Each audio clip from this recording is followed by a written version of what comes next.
Hi guys, मैं एकती कहानियों में एक बार फिर से आप सभी का वेलकम करती हूँ। आज मैं अपनी नई कहानी यकीन लेकर आई हूँ और उम्मीद करते हूँ कि आप लोग इसे सुनेंगे और पसंद भी करेंगे और इससे आजकल की लड़कियाँ इससे सबक भी लेंगी। आजकल की लड़कियों की समझ न जाने कहाँ चली गई है।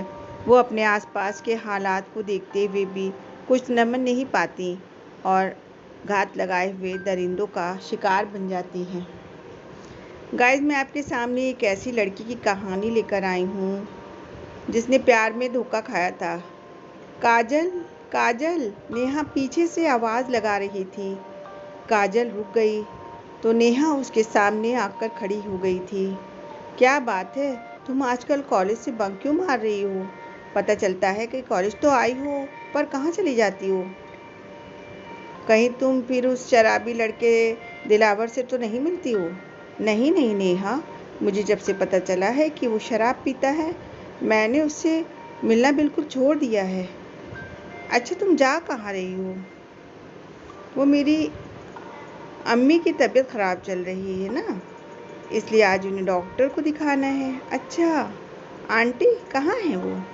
बाहर किसी दुकान पर खड़ी हैं, बस मैं जा रही हूँ।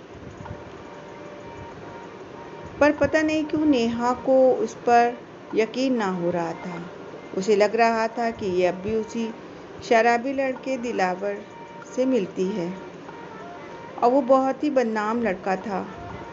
उसकी हरकतों से उसे कॉलेज से निकाला जा चुका था। नेहा चुपके चुपके उसके पीछे आ गई थी। काजल ने जब पीछे मुड़कर देखा तो बोली, क्या हुआ? तुम मेरा पीछा क्यों कर रही हो?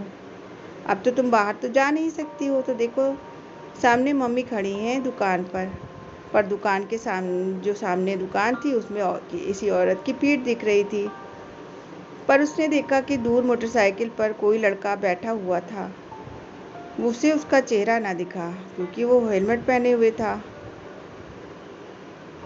क्या हुआ, तुम्हें मुझ पर अभी भी यकीन नहीं है? हाँ हाँ, मैं क्यों नहीं करूँगी तुम पर यकीन? तुम तो मेरी बेस्ट फ्रेंड हो और मैं दुआ करूँगी तुम्हारे लिए कि तुम्हारी अम्मी की जल्दी तबीयत अच्छी हो जाए और तुम पहले की तरह फिर से कॉलेज आ सको।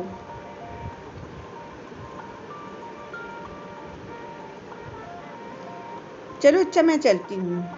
तुम भी अब अंदर जाओ, नहीं तो कोई देख लेगा। और हाँ प्लीज़, मुझे नोट्स दे देना सारे सब्जेक्ट के। हाँ, मैं दे दूँगी तुमको। जाओ तुम, कहकर मैं क्लास की तरफ चली गई और वो कॉलेज के बाहर। 2 दिन से वो कॉलेज ना आ रही थी। नेहा ने सोचा कि ज़रूर आंटी की तबीयत ज़्यादा ख़राब हो गई है, इसीलिए वो कॉलेज नहीं आ रही है। आज जब वो घर पहुंची तो ड्राइंग रूम में काजल की मम्मी उसकी मम्मी के पास बैठी थी। आंटी को देखकर वो चौंक पड़ी। पूछा, आंटी अब आपकी तबीयत कैसी है? और काजल भी कॉलेज नहीं आ रही है? पर वो बोली, मेरी तो कोई तबीयत ख़राब नहीं है बेटा। और काजल ने तो बताया था कि तुम्हारी तबीयत ठीक नहीं है और तुम्हारी मम्मी पापा कहीं बाहर गए हैं, इसलिए वो खुद तुम्हारी देखभाल करने के लिए 2 दिन तुम्हारे घर रुकेगी। नेहा चौंक पड़ी थी। आंटी, काजल तो मुझसे 2 दिन पहले ही मिली थी और बताया था कि आपकी तबीयत ठीक नहीं है, इसलिए वो अपने आप को डॉक्टर को दिखाने ले जा रही है। आंटी ज़ोर ज़ोर से रोने लगी थी कि काजल ही उनका अकेला सहारा थी। काजल के पापा की डेथ हो चुकी थी और उसकी अम्मी किसी कंपनी में जॉब करती थी। नेहा को फ़ौरन ही दिलावर का ख़्याल आया और याद आया कि जब वो कॉलेज गेट पर आई थी तो एक लड़का हेलमेट लगाए मोटरसाइकिल पर बैठा था। उसने सोचा कि 2 दिन से कॉलेज का कुछ काजल का कोई पता नहीं, तो अब पुलिस में की मदद लेनी चाहिए। उसने आंटी से इस बारे में बात की। आंटी से इजाज़त लेकर वो सीधी पुलिस स्टेशन जाकर काजल की मिसिंग कंप्लेंट लिखाती है। जल्द ही दिलावर के घर का पता चल जाता है। पुलिस के साथ वो भी वहाँ पहुँचती है, पर उसके घर के बाहर तो ताला लगा हुआ था। पड़ोस से जब पूछा गया तो पता चला कि दिलावर कभी कभी ही घर आता है, शराब के नशे में हर समय रहता है। उसके माँ बाप जब तक जिंदा थे तब तक तो ठीक था, पर माँ बाप के इंतकाल के बाद तो वो और भी ज़्यादा बिगड़ चुका है।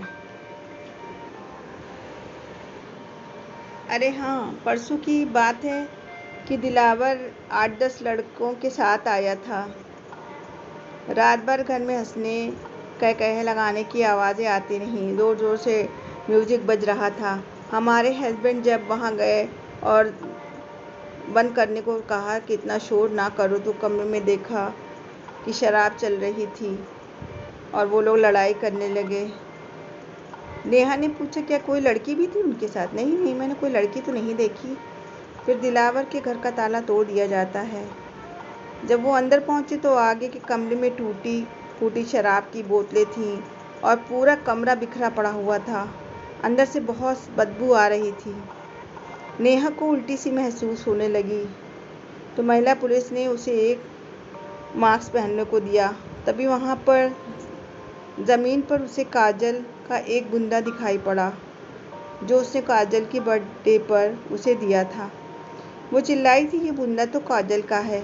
फिर वो दौड़कर अंदर कमरे में गई तो ज़मीन पर काजल मुर्दा हालत में पड़ी थी। वो काजल को आवाज़ लगा रही थी, पर अगर काजल जिंदा होती तब तो बोलती। पर वो तो उसे छोड़कर जा चुकी थी। काजल की माँ का रो रो कर बुरा हाल था। काजल की बॉडी पोस्टमार्टम के लिए जा चुकी थी और दिलावर उसके और साथियों की तलाश शुरू हो चुकी थी। नेहा सोच रही थी, काश अगर उसे उस दिन उस काजल पर यकीन ना किया होता तो शायद आज काजल जिंदा होती।